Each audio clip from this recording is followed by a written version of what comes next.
Welcome to What the Health, an independent approach to your health span. Have you noticed how our healthcare system may not have your best interest in mind? Join Dr. Eckel in this fun and sometimes disturbing exploration of the state of healthcare and what it means for you. Now, here's your host, Dr. Eckel. Hey, welcome back, everybody. This is Dr. Greg Eckel, and this is What the Health. And we have a special surprise and esteemed guest, Jake Pates, of 2018 Olympian, lifelong snowboarder, Colorado native. He learned the importance of a strong and healthy body through the off-season training and sportsmanship and commitment. 2019, Jake sustained a head concussion while training in the half pipe, and which has, I think, determined a path forward for him going forward. So his journey back to health awakened him to the lack of objective data and concussion protocols, led him to seek out new technologies and treatments, and his journey led him to found healthy H2B, which is happy, healthy brain. And so they can help others heal and maximize their brain performance. Jake, welcome to What the Health. Thanks, Dr. Eckel. I appreciate it. Happy to be here.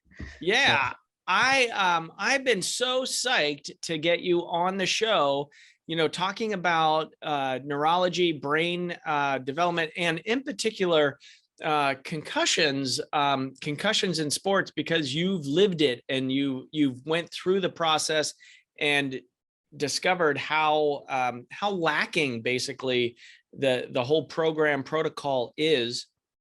I wonder, will you take us through the journey here a bit for yourself and where you're at now? Because I do want to talk about your foundation. I want to talk about your business, and we want to talk about, educating people about healthy, happy brains too. Yeah, thank you. So it's definitely important stuff to make sure that your brain is happy and healthy. And that's kind of my mission. So it really all started, I guess at a young age. My, mom taught me how to snowboard, and, started kind of getting into some smaller events. And I was just really lucky to have great parents that facilitated this love and passion for snowboarding from a young age. So I basically did it, from when I was 7 or 8 until about 20, 21 years old. And through the process, the sport was ever progressing. You gotta hold yourself to a high level of progression. So you have to be trying new tricks, and you have to be kind of pushing your comfort zone. And through that, I sustained a lot of head injuries.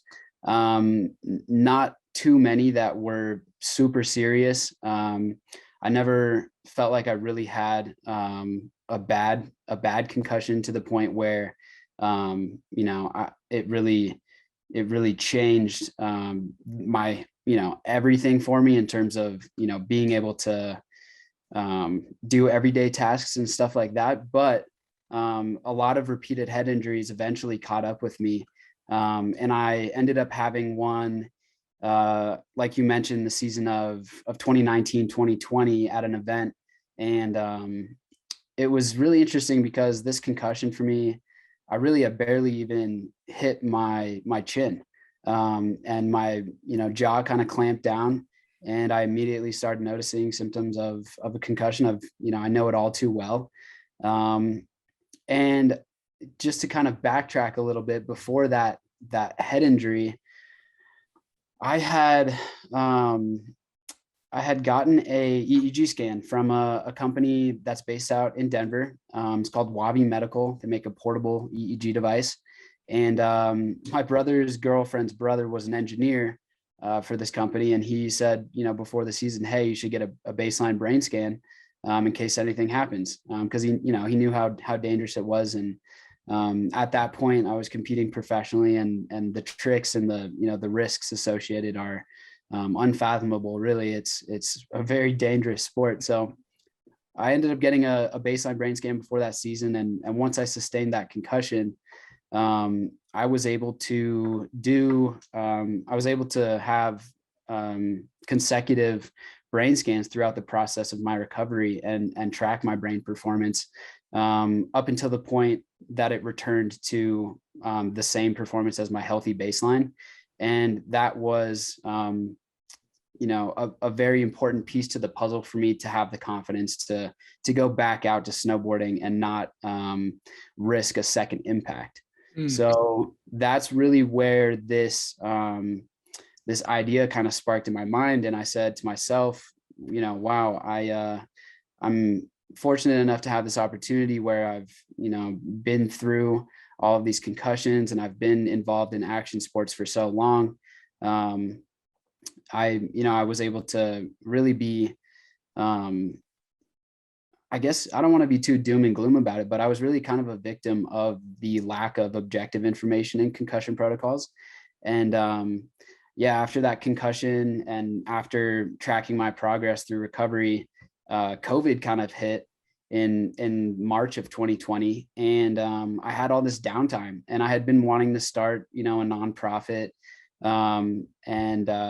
I ended up, deciding to start Happy Healthy Brain Foundation, developed a partnership with WAVi Medical, who makes the brain scanner. And our goal is to, basically do as many baselines as we can to help integrate this tech into sports concussion protocols to minimize second impacts and, a premature return to play. So what is the current status, right? Is, I think the misunderstanding is, well, if you blacked out, that's a concussion, right? And what you shared with us is, no, it's all of these micro traumas. Like the thing that kind of put you over the edge was, you clenched your jaw hard. Yes, you had a head impact, but you probably sustained much worse in the past, right? Right. So what are current protocols now in sports, like concussions in sports? What is being said, rather than not what you're promoting, but what is the reality for athletes in the US, let's say right now?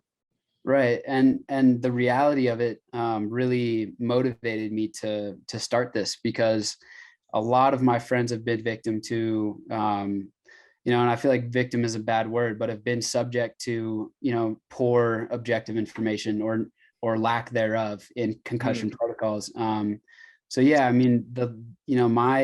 My 9-year professional career and the 6 years prior, before I went professional, I never really objectively measured my brain performance. And it was interesting too, because I think they kind of have a grasp of it at the amateur levels, at least.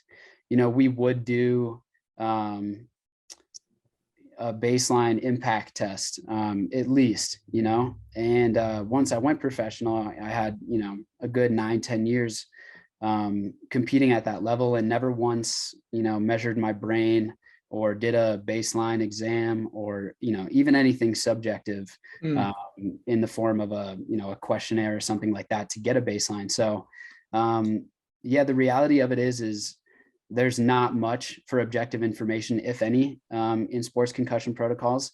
And I think it's pretty widespread among sports, and especially professional. Yeah, I totally agree. And it's like one of the biggest pieces of you functioning at a high level and elite status is we really need to be looking under the hood for folks. Like we use the WAVi here at the clinic as well. And, I'm using it for screening for, early cognitive decline, which we can talk about later in the show, because I know that you're doing some research there. Called an evoked action potential P300, which is a reaction time.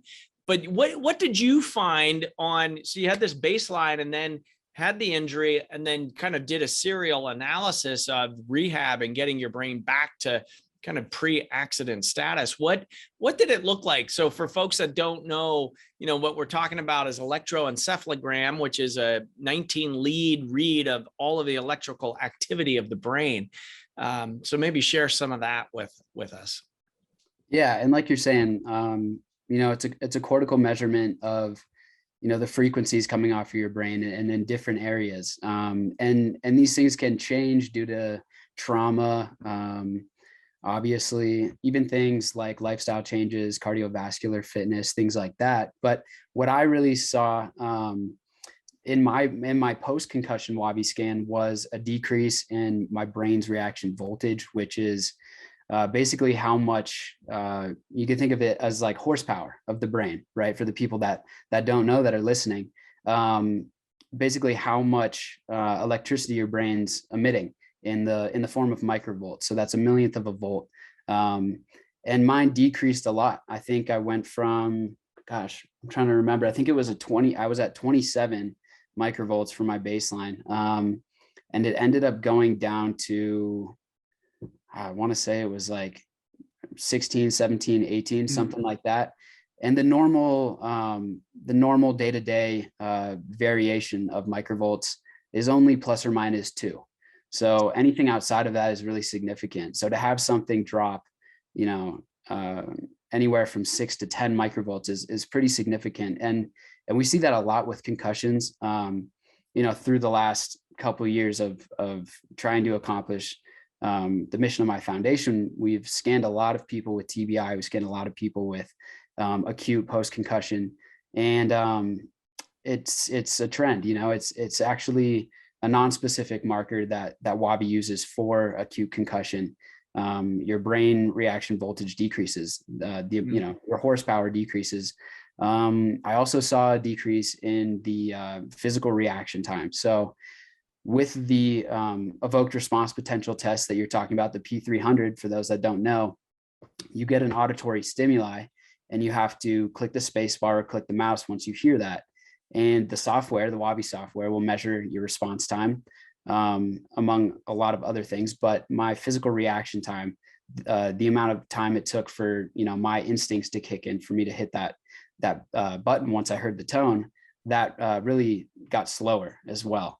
And then I think some other things that I saw as well, that I actually went back and checked the more I learned about the technology and learned more about the metrics, was my coherence.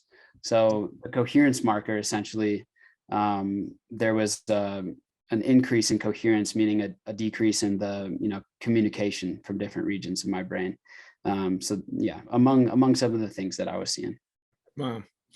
And what you brought up the acute and prolonged phases of concussion.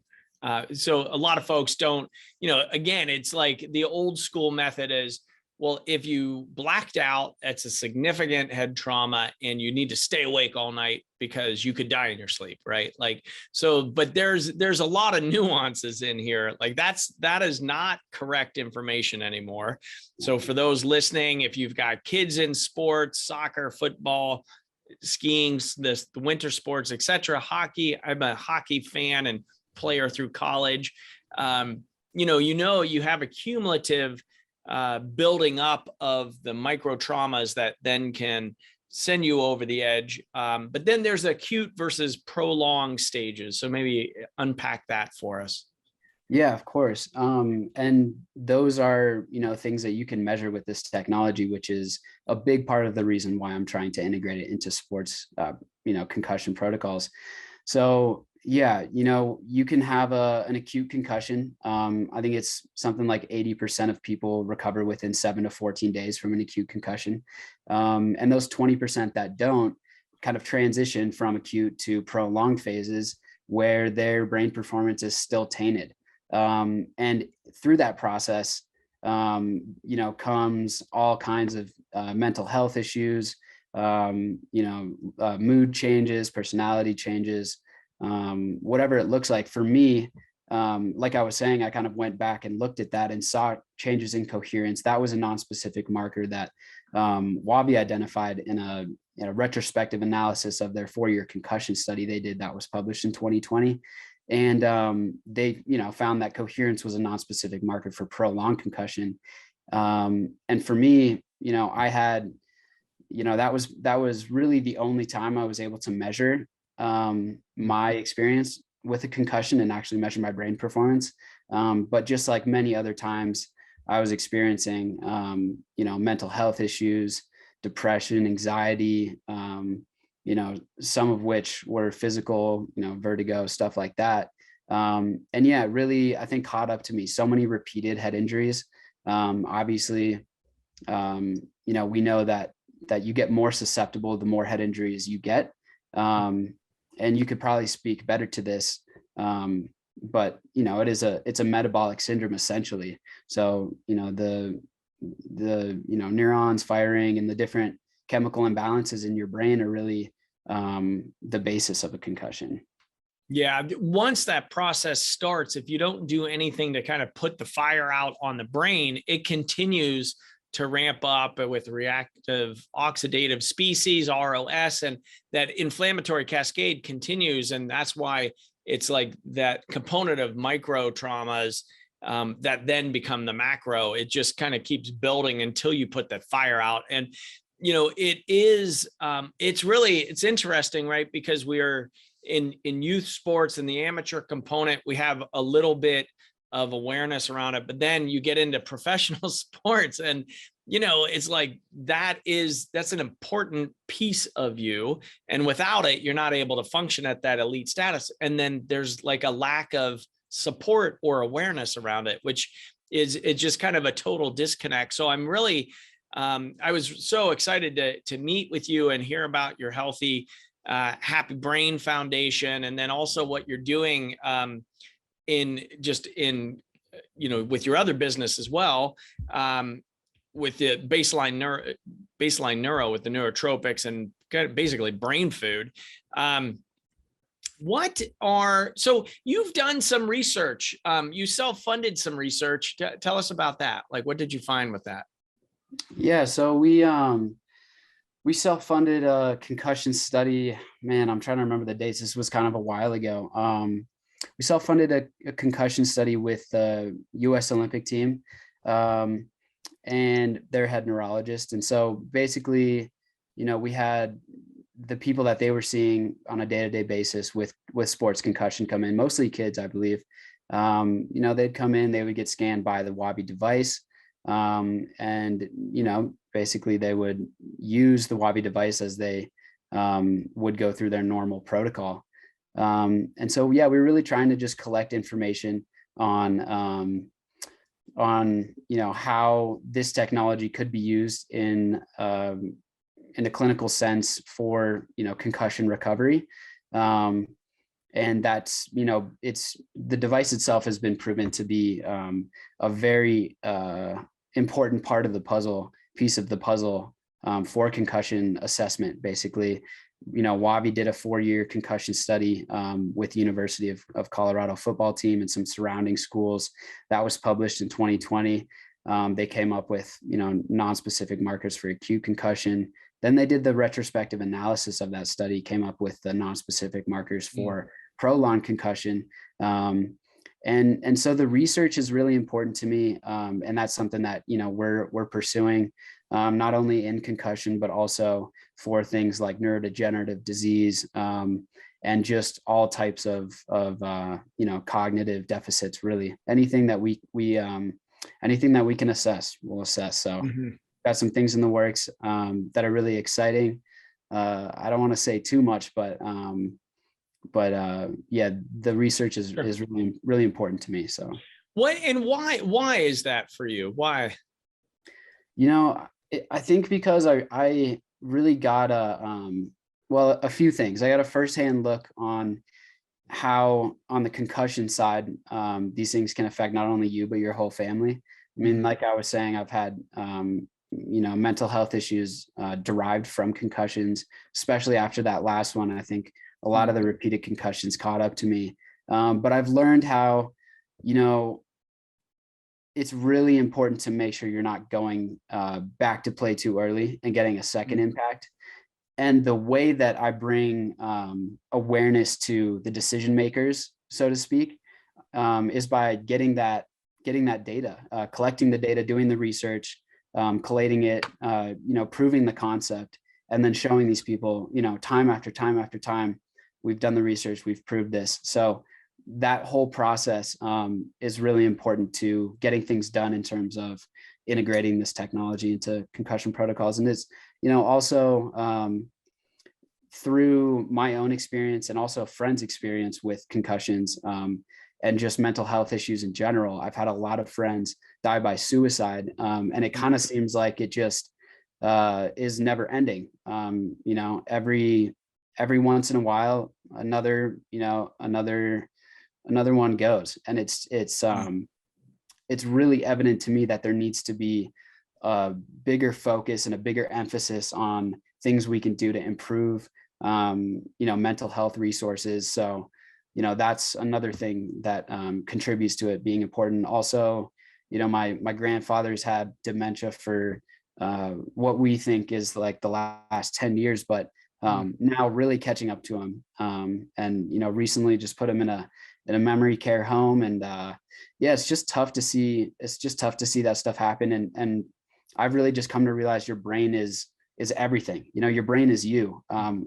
It's funny. I think it was an Elon Musk quote, could be wrong, something like that, but he had said, or someone had said, when you damage your brain, you damage your consciousness. And our consciousness really is everything. So it's just really fascinating space to be in, and that's why it's important to me. So awesome. Thank you for sharing that. Because, there's different motivating components behind that. And I'm full on board. And again, why I wanted to get you on the show and help get the word out for folks on your foundation and on your baseline neuro as well. It is, without our brains, if we're not able to access that prefrontal cortex, we can't hit creativity and drop down into our hearts and creating the more beautiful world our hearts know and desire. So that's my purpose and passion, and really helping people get their brains back from neurodegeneration to brain health, even into longevity and high performance, et cetera. And really this overlapping component that I think a lot of people don't realize that mental illness repercussions of the head injuries, right? With sustained head traumas, there's impulse control, there's mood disorders, there's sleep problems. And, a lot of those issues can lead into suicidal tendencies and thoughts and actually acting on it. And it is, it just sucks, right? I mean, because wow, we could be doing so much more for these athletes and folks, even kids. I mean, it's just rampant in all sports. What are you finding as you're going out? Like, your goal right now is to get as many brain scans as possible. What are some of the things that you've picked up for people that they had no clue?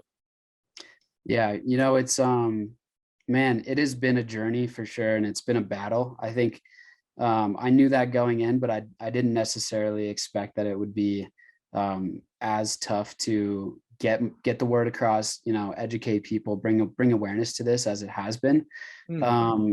Something I've been finding and struggling with, is that a lot of the parents of these kids, and I don't mean to generalize, but they don't have the education on, why this is super important for your kids to measure their brain performance, especially in sports. So there's a lack of need for it. And that's been a big challenge is really getting the education across, the awareness across why this is important.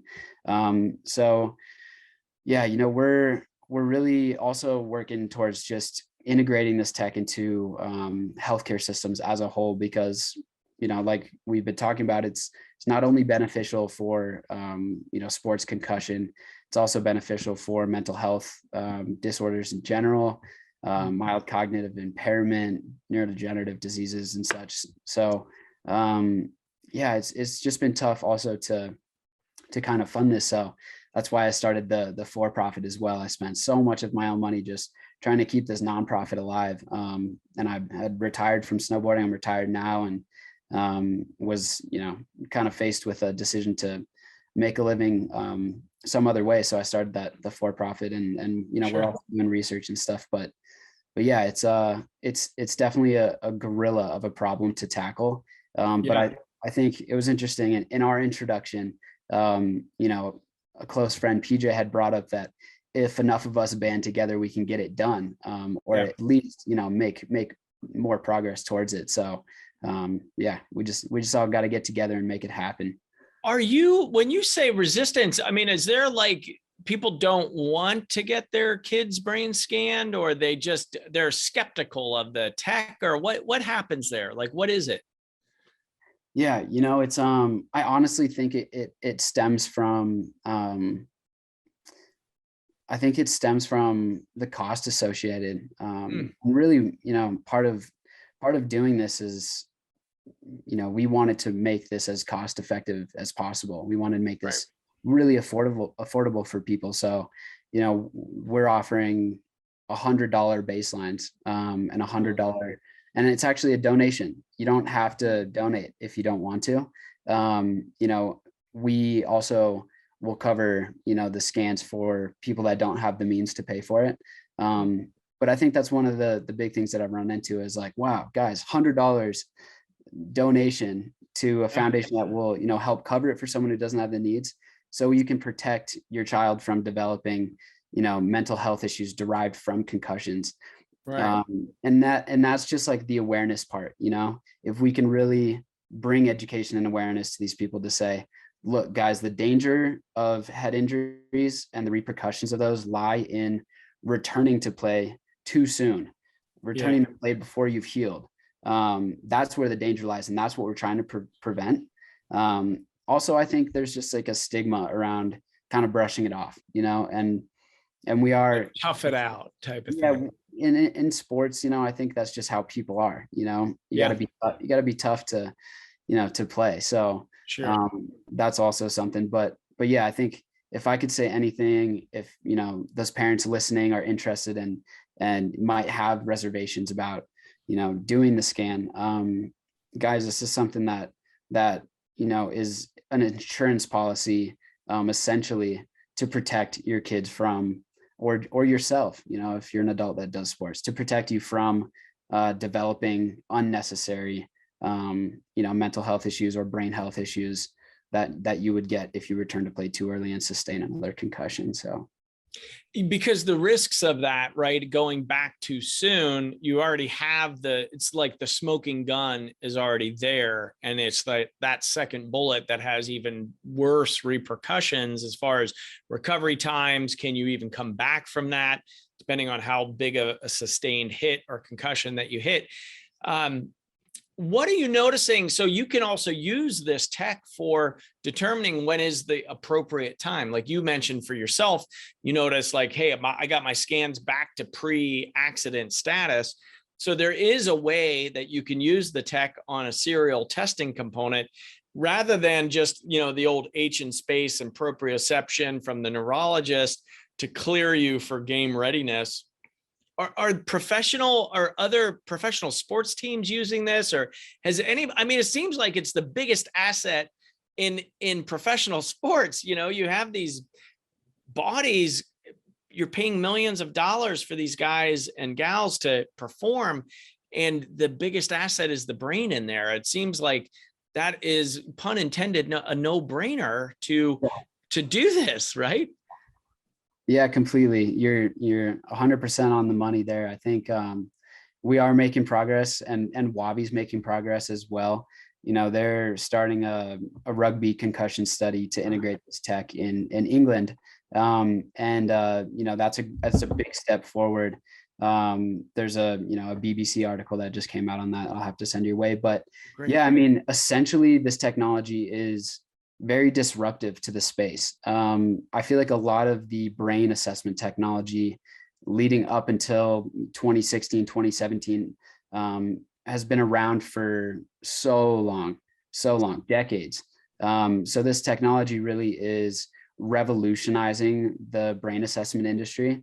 And there's a lot of pushback from clinics that are currently using a standard EEG and stuff like that. So yeah, there's hurdles in the way, but like you said, this is probably the biggest asset that you could have as far as for a sports team, at least to assess brain function.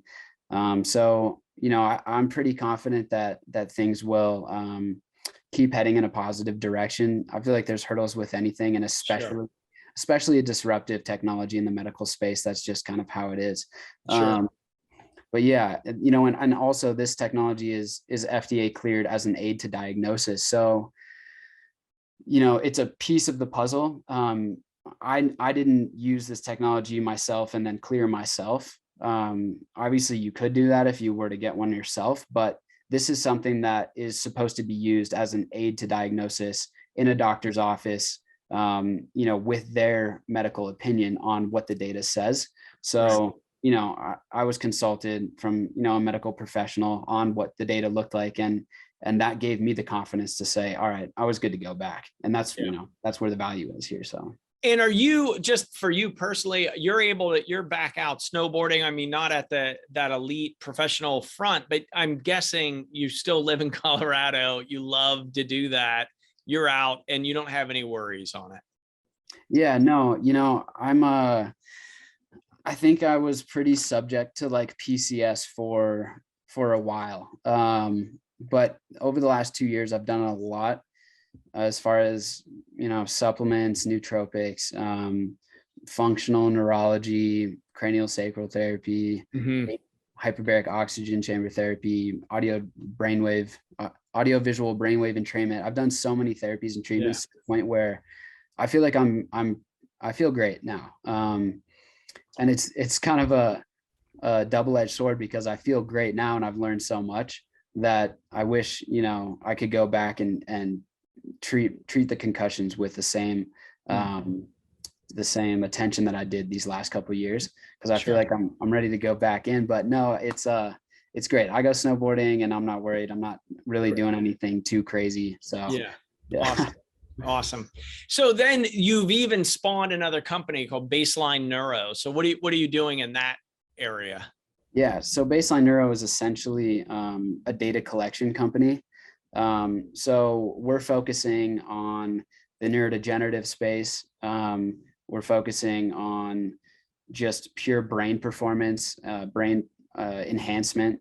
You know, we're focusing also on concussions, and then also like neurotherapeutic devices. So essentially we'll come in and do a bunch of brain scans with WAVi to collect data for a company that is trying to do research. Got it. Okay. So folks will use your data set. So people kind of get plugged in anonymously, and then you've got that data in there. Is that connected up with your foundation too, or different? Yeah, just completely different entities. Completely different. Foundation's a nonprofit, you know, purely trying to implement this for sports concussion, and then started a for-profit to just conduct research really and try to contribute to the knowledge that we have about these issues. So yeah. Oh, cool. And are you doing some work around with neurotropics in the data collection, or that's a separate thing as well? Yeah, that's with the for-profit. So yeah, we've done a few different studies. One, I don't want to go into too much, but yeah, you know, it's very fascinating. We used one supplement, and I'm not trying to, you know, throw an advertisement out there. So no, but I asked you, and like, whatever, if it's not published and you've got proprietary stuff, like keep that under wraps until it's ready for prime time. But I was just curious on what's happening. Yeah, of course. No, it's so fascinating. You know, we're really looking at things that can improve brain performance. So, you know, increased brain reaction voltage, increased brain reaction speed, cognitive processing speed. You know, we're looking at things that can improve executive function, working memory. We're looking at things that are, you know, spoken of to improve neuroplasticity, and seeing how that looks on the coherence map. So it's really cool. And I've been blessed to work closely with the guys over at WAVi, you know, on learning, you know, the metrics and the data, and, you know, the whole science thing is really fascinating to me. But it's just a great thing to be a part of. I'm blessed. And I just want to do my part in contributing to the information we have on, you know, the things we can do to better these problems. So. Awesome. Why did you start the Baseline Neuro?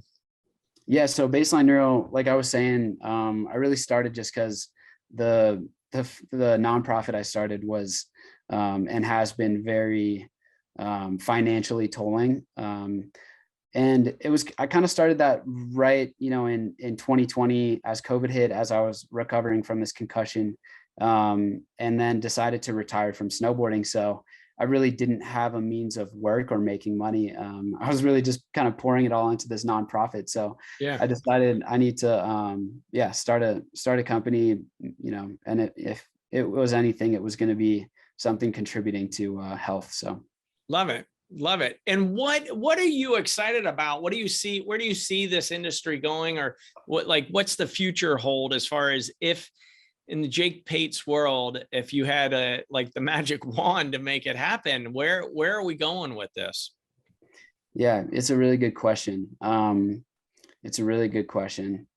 I think really just contributing as much as possible to the information and the data that we have, the research. I want to also make sure that there isn't kids returning to play too soon and sustaining second impacts. That's like really probably the biggest motivator for all of this for me is not only myself, but like I was saying, friends and stuff being subject to head injuries and then developing mental health issues, and that affecting their lives, even cutting them short, affecting their families' lives, friends' lives, and stuff like that. So I really want to if I could just shoot out my wildest goal with this, it's that every kid would have a baseline that's in sports, Yeah. even I say kids because that I think is a good way to start. I think people are they're drawn to keeping their kids safe, especially parents. But even for parents, everybody's likes to do something, and a lot of that something is outdoor sports, action sports, stuff that is concussion prone. So I really want to just try to impact that space as much as possible and prevent concussion derived mental health issues. So love it. Yeah, the saying that comes to mind, it's about the children. It's about the children. But yeah, exactly. But you're right, for all of the adults too. There are these components of, I think, a misunderstanding around addictions, around mental health issues and problems, where it may have stemmed from a head trauma. That people are, kind of maybe taking medications, or, with alcoholism or other addictions, they're really trying to treat themselves while it's dysfunctional and destructive. But underlying that, I think if we were able to look at some brain scans, I know there's some innovative addiction centers that are doing EEGs, not the WAVi tech, but similar functioning, and showing amazing results with balancing brain waves and training that way. And to see, you got to start somewhere, right? So I think you're wise on the populations. Like, let's just get a brain scan on all of these kids on what, like a tri-county area of where you're at, right? That's kind of like where the base is, or are you going nationwide with that right now with the foundation? Yeah, well, certainly keeping it local at the moment, but I think as a long-term goal, nationwide, why Sure. why not? Sky's the limit. But also a lot of what I've been interested in recently with the research side of things is the research side, and I guess concussions works into this too, but also serving like underprivileged populations, people that might not have the means to go to a clinic and get a $300 WAVi scan, or a $200 WAVi scan, or a $1,700 normal EEG scan. So, and these things are important. These things can catch, brain issues, really brain disorders and things like that. So that's also something. I love that. Can you share anything about like initial testing with kind of the youth of what you're doing now? Like, share any success stories around, kids that have sustained they got the baseline, and then they, had a head trauma during that sporting season. And then the ability of tracking and really releasing them back into the wild, into their sport in a really safe way. Yeah. It's tough. And that's a really good question. I wish I had a better answer for you. Yeah. But I think it really comes down to, we took our first year and a half, trying to figure out the best way possible to get as many baselines done on kids as we could. So we did that. We went to a couple local schools and tried to work with the superintendents, the principals, to get all the students scanned. Because they're doing things like football and obviously skiing here in the mountains and whatnot. So, but the problem there is that we weren't able to get it mandated. We weren't able to get it mandated and actually set up a full protocol. And I honestly, I wish I just had a better answer for why we couldn't set that up. I think we just ran into roadblocks as far as, the school not wanting to put pressure on the parents to do this, or, liability. Yeah. Exactly. So yeah, we had trouble getting people to come back for their post-concussion scan. We've done a few of them, and it's actually, I guess I do have, a couple stories. We had a local kid that, got knocked out, hit his head really hard, had a baseline from, a couple months prior. I scanned him a couple times. We consulted with a partner neurologist for my foundation, Dr. Assad. He's great, TBI board certified, and just an all around really great guy, really great medical professional.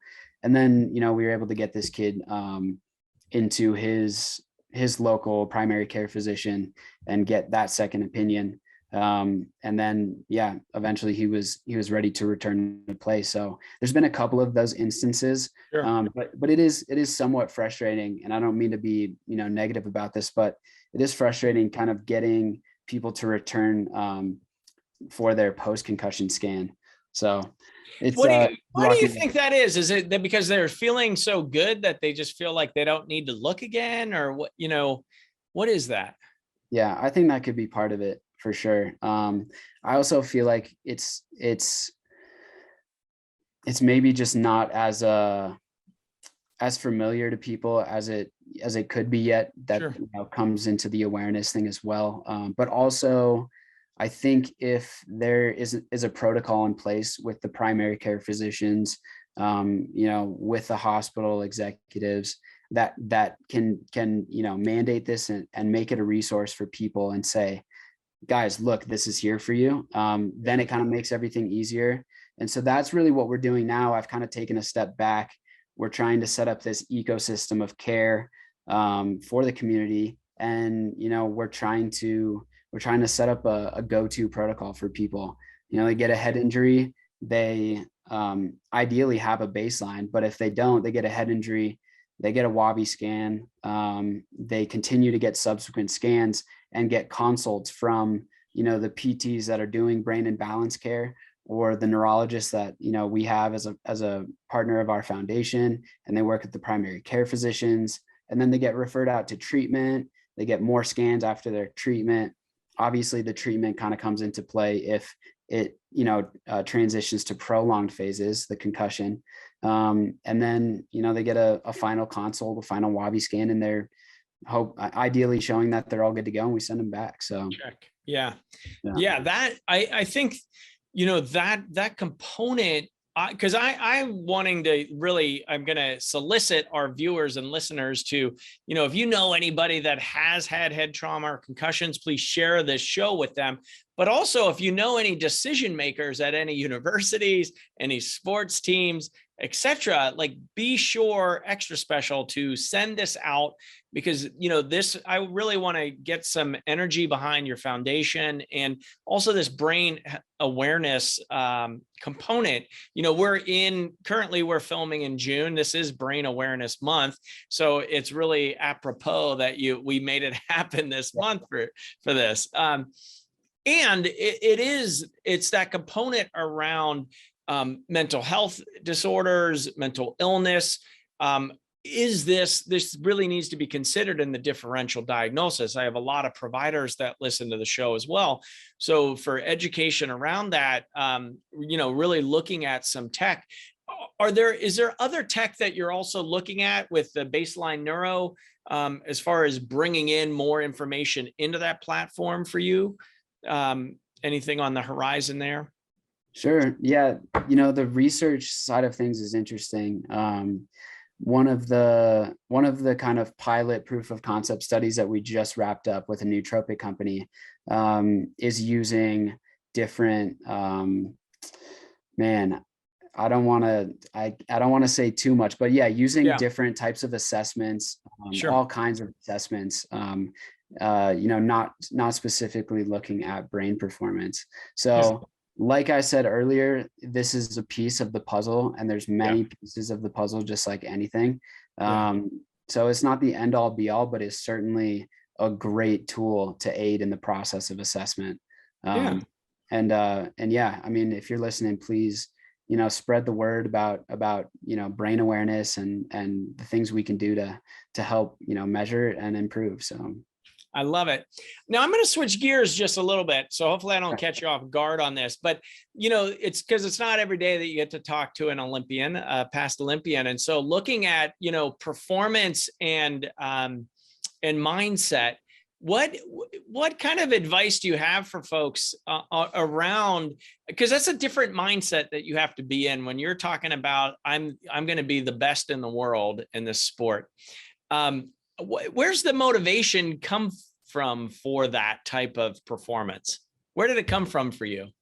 Yeah, it's oh man, I feel like it's a lot of things, but to kind of narrow it down to the decision makers, for me to want to be, a professional snowboarder and pursue that, I think one came from just love of sport and how much fun it was, and then kind of tying in that with the opportunity to make it a career and make it a lifestyle.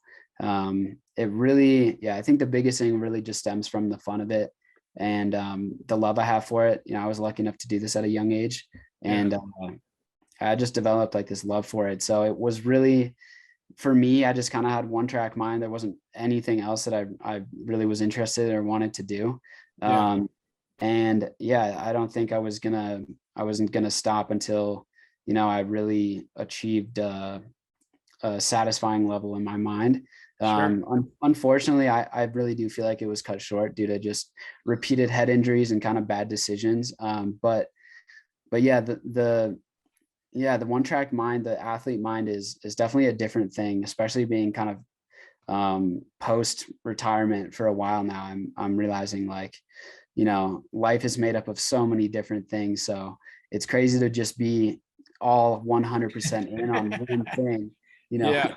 Life is about a lot of different things, but I owe it to just kind of love of sport and fun doing it, really. Love it. And I'm curious, so when, like, growing up, I'm guessing you had a lot of friends that you all began together, but so they just got burnt out or maybe injured along the way. I mean, there's that component, I think. I'm wondering if that's true or if that's just Dr. Greg making that up. No, because you maintain the fun aspect of it, right? Yeah, no, you're completely right. You're completely right. And the fun aspect, unfortunately, but I want to be honest, kind of faded towards the end of my career, and definitely played into, a big factor of ending the professional competition side of it. But yeah, I've seen so many friends over the years, lose interest, and a lot of that plays into kind of like these external pressures that you have to show up at the event. There's money on the line, there's sponsors on the line. And a lot of us, it's kind of crazy, but a lot of us, and actually the majority of us, do this with this one track mind, and then you're done and you don't know what you're going to do. Right. So, I fell subject to that as well, but yeah, you're totally right. I mean, injuries, you have so many friends that you come up doing this with, and you find yourself 10 years later with new friends, and new people around you, because they're the ones that kind of lasted, I guess. Right. but yeah, it was a crazy journey for sure. Wow. Well, coming down to the last bit of the show, anything else that you would like to share with our listeners and viewers out there? Yeah, not really. I'd like to just kind of keep it simple. I feel like I talked a lot, but treat your brain with respect. Your brain is you, controls everything, and it can really change the course of your life. So make sure you're treating your brain with respect. But I love it. Yeah. That component that you shared too, and I really want to emphasize it, which was, I always ask the question before the show around what is the one actionable step that you can do that people can take action on, and your response is so succinct, is don't return to the sport or physical activity until it's safe to do so following the injury. So, your message is loud and clear. Get the baseline brain scan. And then if you have any event or episode, then get another one so that well, what has occurred, then get into the therapeutics. And I wanted to share with you a story of a woman that I treated. She had a massive head injury. And when I saw her, basically, she was really depressed, had a lot of other mental illness as a result, because basically, she had a high school education, and they said, well, that's it. She went through all of the general protocols and dumped at the end of the road. Thankfully, she found us here, and we did our own assessment, and we do acupuncture and hyperbaric therapy, physical medicine and nutraceuticals, diet therapy, movement therapy. And she has gone on, she got her master's and then a PhD and went into counseling. And, and this is a woman that had been through the ringer, saw all of the experts and went to the specialists and was just left depressed because they're like, well, there's nothing else for you. So, anybody listening, just know, folks are out there working for you. We're trying to advance medicine with the research. I, as a clinician, really want to move the needle for people and make a difference and get this word out, but also provide some hope that all is not lost. Just keep asking the questions of like, who can I see, who can help with this? So if you're a parent or if you're an athlete that has been hurt, get in touch with us. I've got all of Jake's information in the show notes on all of the various areas that you can connect up with him and his research and what he's doing in his business and in the foundation.